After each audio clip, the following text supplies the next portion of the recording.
Alors les créateurs ont toujours tendance à penser d'abord au développement de leur entreprise avant de penser à leur propre rémunération. Il est pourtant indispensable de construire sa stratégie de rémunération dès le démarrage de son entreprise. C'est vital pour le chef d'entreprise, pour ses proches et pour l'entreprise elle-même qui ne pourrait pas survivre avec un dirigeant en situation de précarité.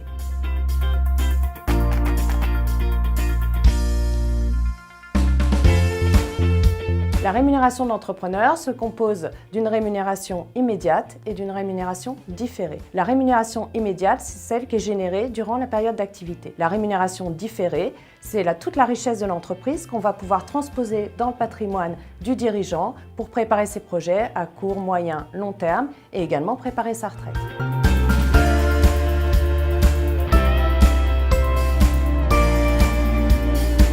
Pour la part fixe, on retrouve le prélèvement du dirigeant, on retrouve le salaire, les revenus de gérance, les avantages en nature comme le véhicule de fonction, également la prévoyance qui est indispensable pour sécuriser en cas d'accident ou maladie cette part fixe. Pour la part variable, on retrouve les dividendes, les primes, l'intéressement et la participation.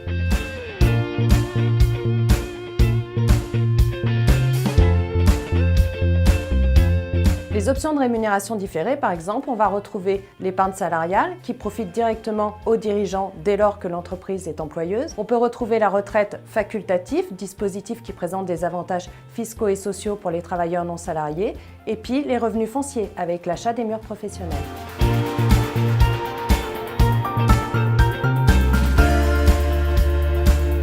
L'expert comptable va convenir de la rémunération, de la part fixe et de la part variable en fonction des résultats de l'entreprise, du business plan et de la structure de l'entreprise elle-même. Le banquier, il va mettre en place des solutions concrètes pour le dirigeant et les personnaliser. Par exemple, pour l'achat des murs pro, il va faire l'étude de financement jusqu'au déclenchement de l'offre de prêt. Pour la partie retraite facultative, il va personnaliser en fonction des projets personnels du dirigeant.